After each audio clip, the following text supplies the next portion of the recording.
મિત્રો કેલેન્ડર ભાગ 2 આપનું સ્વાગત છે અને આશા રાખીએ કે તમને અગાઉના ભાગના જે મુખ્ય મુદ્દાઓ છે એ ચોક્કસ યાદ હશે।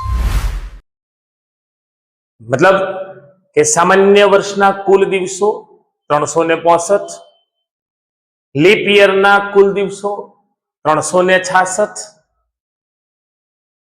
મંથ વાઇઝ દિવસોનું કેલ્ક્યુલેશન,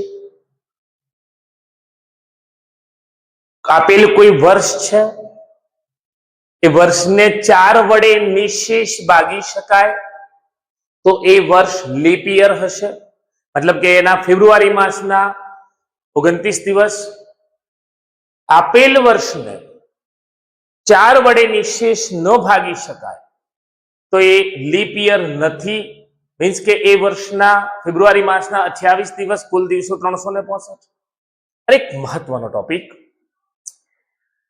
કે વર્ષના કોઈ મહિનાની એક ચોક્કસ તારીખે એક વાર છે, એ જ તારીખ આવતા વર્ષે કયા વારે આવશે અથવા એ તારીખે કયો વાર હશે।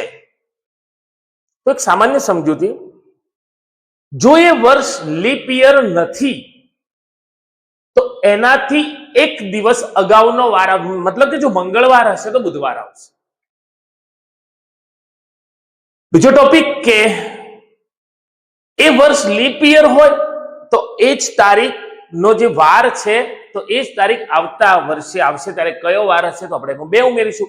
ઉદાહરણ તરીકે ધારો કે રવિવાર હતો ગયા વર્ષે એ જ તારીખે, તો નેક્સ્ટ યર એ જ તારીખે સોમ અને પ્લસ બીજું એટલે કે મંગળવાર હશે। અહીં સુધી આપણે પ્રથમ ભાગની અંદર જોયું છે। બીજા ભાગની અંદર 2 મહત્વના મુદ્દા સાથે આપણે ચર્ચા કરીશું। અહીં દિવસોની ગણતરી 2 ઉદાહરણ દ્વારા આપણે 2 જે મુદ્દાઓ છે એની ખાસ ચર્ચા કરીશું।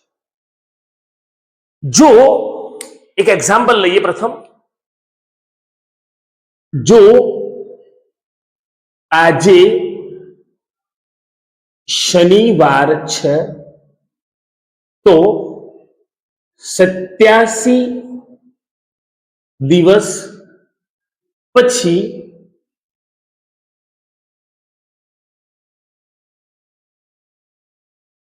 કયો વાર હશે। મિત્રો ફરીથી યાદ કરાવું કે કેલેન્ડર એટલે દરેક સ્પર્ધાત્મક પરીક્ષા માટે ફરજિયાત, અને હવે તમે નોંધ કરી લેજો કે દરેક દાખલો કોઈ પણ એક્ઝામ માટે બહુ જરૂરી છે। કેટલું કહ્યું છે કે એક વાર શનિવાર છે ના 87 દિવસ પછી કયો વાર હશે, તો આપેલ જે દિવસો છે એ દિવસોને આપણે 7 વડે ભાગીશું। જોઈએ તો 87 ભાગ્યા 7, 7 એકા 7, 1 વધ્યા ઉપર 7, 7 દુ 14 વધે છે 3, કેટલા વધ્યા 3। મીન્સ કે શનિવાર હતો એ શનિવારની અંદર 3 દિવસ ઉમેરીશું।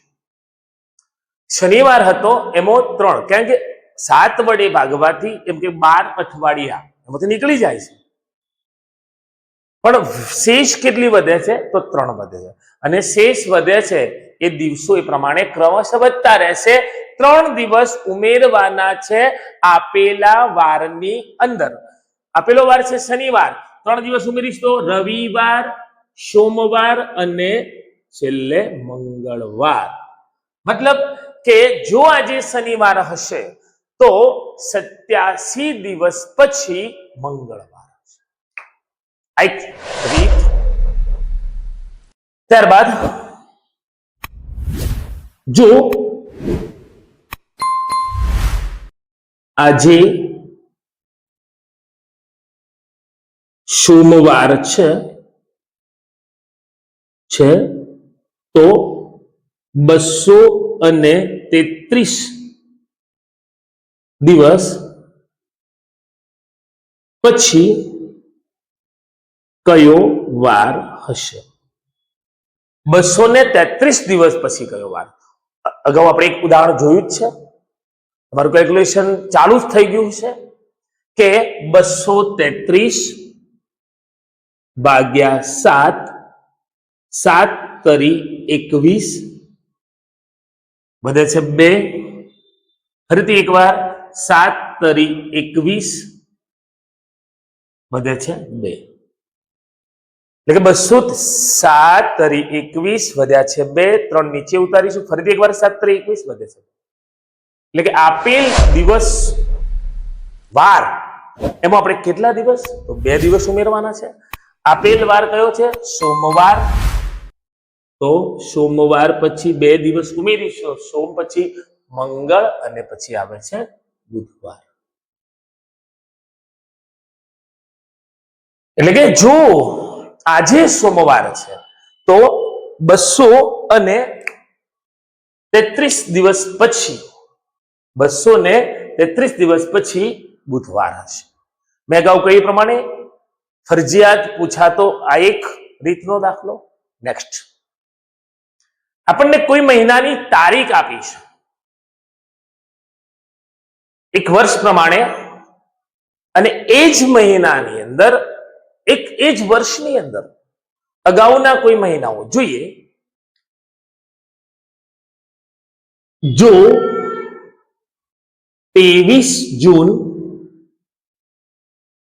2024 ના રોજ શુક્રવાર હોય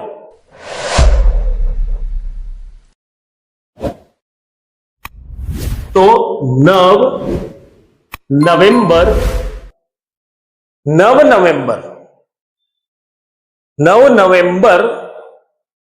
2024 ના રોજ કયો વાર હશે? 9 નવેમ્બર 2024 ના રોજ કયો વાર હશે? દિવસોની ગણતરી અગાઉ જે એક્ઝામ્પલ છે એ સીધું સરળ એક્ઝામ્પલ છે કે દિવસો આપ્યા છે. અહીં આપણે એકદમ ઝડપથી દિવસોની ગણતરી કરીશું. તો દિવસો કેવી રીતે મેળવીશું? તો આપણને કેટલા દિવસ આપેલા છે? 23 દિવસ. તો એ 23 દિવસ આપણે જૂન પ્રમાણે લખીશું. જૂન, જુલાઈ, ઓગસ્ટ, સપ્ટેમ્બર,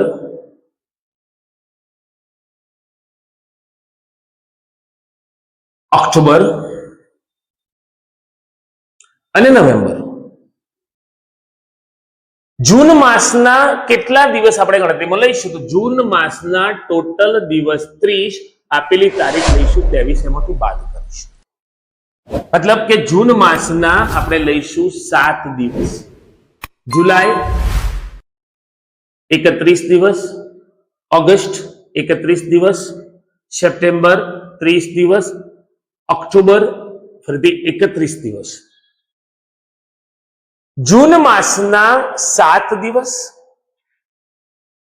જુલાઈના 31, ઓગસ્ટના 31, સપ્ટેમ્બર 30, ઓક્ટોબર 31 અને નવેમ્બર. તો નવેમ્બરની જે તારીખ છે એ તારીખ તો 9 તારીખ છે. તો 9 દિવસો. આ પ્રમાણે ટોટલ કેલ્ક્યુલેટ કરી અને આપણે દિવસો સુધી પહોંચ્યા. અને એ દિવસનું જે કેલ્ક્યુલેશન છે આપણે ઉમેરીશું. તો 7 ને 8, 9, 10 અને 9 19, 1 બધી આવે છે. 3 ને 1 4, 7, 10 ને 3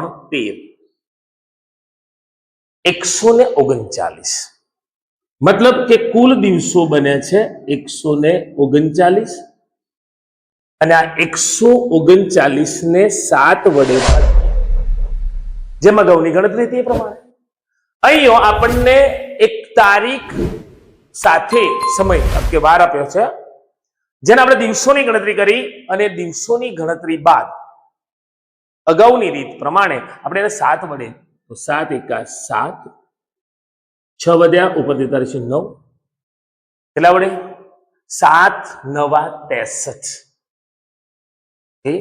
7 નવા 63 કેટલા વધે છે? 6. વધેલા દિવસો 6,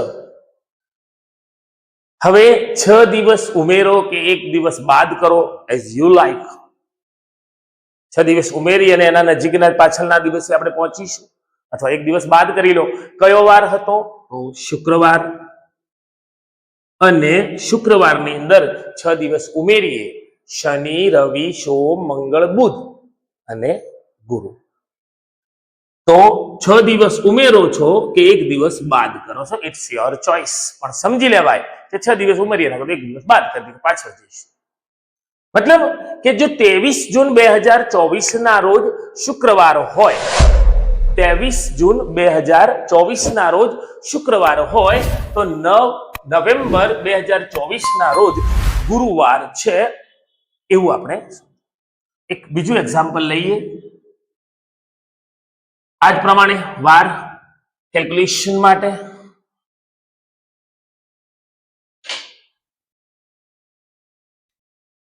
જો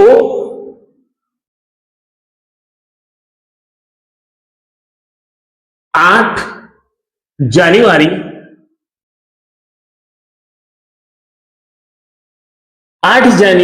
2012 ના રોજ બુધવાર હોય,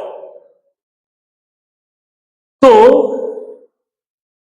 24 જૂન 2012 ના રોજ કયો વાર હશે? અહીં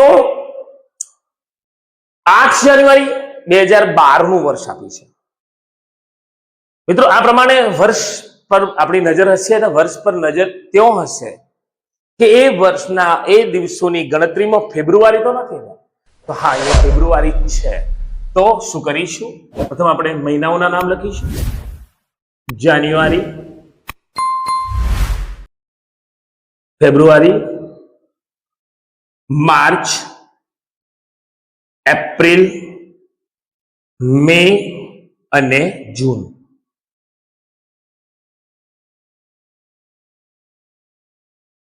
જાન્યુઆરી, ફેબ્રુઆરી, માર્ચ, એપ્રિલ અને જોઈએ તો જાન્યુઆરી કઈ તારીખ છે? તો 8. આપણને અગાઉ ખબર છે કે 31 માંથી આપણે 8 બાદ કરવાના છે, તો આપણને 23 દિવસો મળે છે. ફેબ્રુઆરી 2012 છે, એટલે કે 12 ને 4 વડે નિશેષ ભાગી શકાય છે, લીપ વર્ષ છે, અને ફેબ્રુઆરીના ત્યાં 29 દિવસ રહેશે. ત્યારબાદ માર્ચ 31, એપ્રિલ 30, મે 31 અને જૂન મહિનાની જે તારીખ આપી છે 24. સરવાળો લઈ લઈએ. 3 9 12, 12 ને 1 13, 13 ને 1 14, 18, 4 ને 1 5, 6 અને 9 15, 15 ને 3 18, બધી આવશે 1. ઓકે, 2 1 3 5 8 11 14 અને 16. 2 3 5 5 3 8 8 3 11 11 2 13 13 2 15 15 1 16, 168. પેલું લેવા છે 168. હવે આ 168 ને આપણે 7 વડે ભાગીશું, તો 7 દુ 14, 2 વધ્યા, 7 દુ 14, 2 વધ્યા, 7 ચોક 28, 0 0. કોઈ શેષ વધી નહીં. 7 દુ 14, 2 વધે છે, નીચે 8 ઉતારીશું, 7 ચોક 28, શેષ ન વધે. સરસ પ્રશ્ન થઈ ગયો આપણો કે જો શેષ નથી વધતી તો આપેલો વાર જ એ વારે હશે. માટે આપણને આપ્યો છે બુધવાર, અને આપણો જવાબ પણ બને છે બુધવાર. મતલબ કે 8 જાન્યુઆરી 2012 ના રોજ જો બુધવાર હશે, તો 24 જૂન 2012 ના રોજ પણ બુધવાર હશે. મિત્રો, બીજા ભાગની અંદર બસ આટલું જ, અને ત્રીજા ભાગની અંદર વિશેષ ગણતરી અને મહિનાઓ સુધી પહોંચ્યા છીએ. હવે આપણે વર્ષ સુધી પહોંચીશું, અને વર્ષ સુધીના દાખલાઓની ગણતરીની સેકન્ડોમાં કેવી કરવી એવું આપણે અગાઉના વિડીયોમાં જોઈશું.